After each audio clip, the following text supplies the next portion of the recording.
Hi అండి. ఈరోజు మా పొలంలోకి వెళ్ళామండి. అది మా బావగారు అడ్డేడుస్తున్నారు దుక్కుదున్నలాగా. ఆల్రెడీ ఒకసారి వేసారండి ఆకు దుక్కు దున్నిన తర్వాత. అయితే అవి వర్షానికి వాటర్లో పోవడం వల్ల మళ్ళా మామూలుగా ఇనపడ్డతోటి ఈడుస్తున్నారండి. అంటే దుక్కులాగా వస్తుందండి. అలా అది చేసిన తర్వాత వాటి మీద వరి విత్తనాలు వేస్తారండి. ఆ చిన్న పాటే అలా చేస్తున్నారండి. మిగతాదంతా కొంచెం నీళ్ళలాగా ఉంటుంది కదా, పని చేయదనేసి ముందు వేసిన దానికి కొంచెం ఇప్పుడు వేస్తున్నారండి. కొట్టుకుపోవడం వల్ల ధాన్యాలు వేస్తున్నారండి. ఆల్రెడీ ముందు ఒక అరకట్ట గింజలు బస్తా వేసారండి. ఇప్పుడు ఓన్లీ కొంచెడు గింజలు విత్తనాలు కొని వేస్తున్నారండి. అదిగండి ఆకు అలా వస్తుందండి.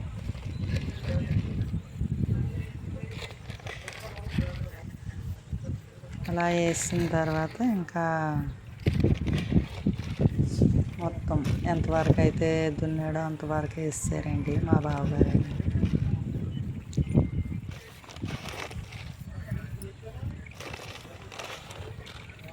వేయడం అయిపోయిందండి. ఇంకా అవి వేసేసిన తర్వాత ఇంటికి వచ్చే దారిలో ఎద్దులు ఉన్నాయండి.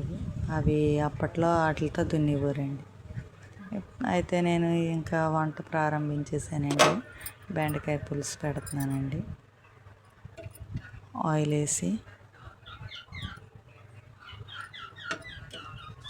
అలా కొంచెం బాగా హీట్ ఎక్కాక ఎండ్రీలు వేసి తాలింపు పెడుతున్నానండి.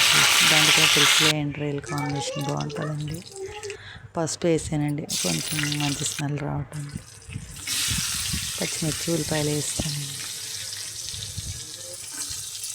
అవి బాగా మగ్గిన తర్వాత బెండకాయలు వేసి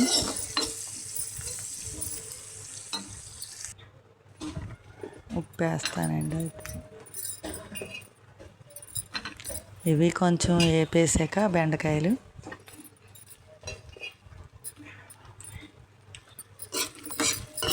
అటు ఇటు కదుపుతానండి. అటు ఇటు కలిపేసి ఉప్పు వేస్తానండి. ఉప్పు వేసిన తర్వాత చాలాసేపు మగ్గనిచ్చి ప్లేట్ అది పెడితే బాగా మగ్గుతాయండి.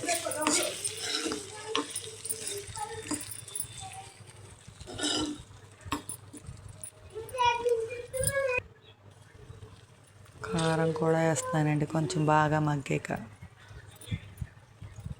2 స్పూన్లు అండి.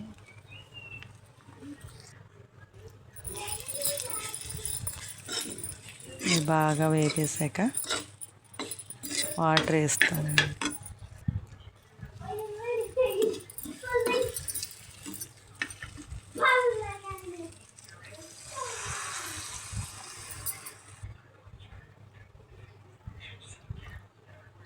చింతపండు పులిపండు కొద్దిసేపు అయిన తర్వాత వాటర్ వేసిన తర్వాత బాగా మగ్గనిచ్చి అప్పుడు చింతపండు పులుపు కర్రీ ఈజ్ రెడీ అండి.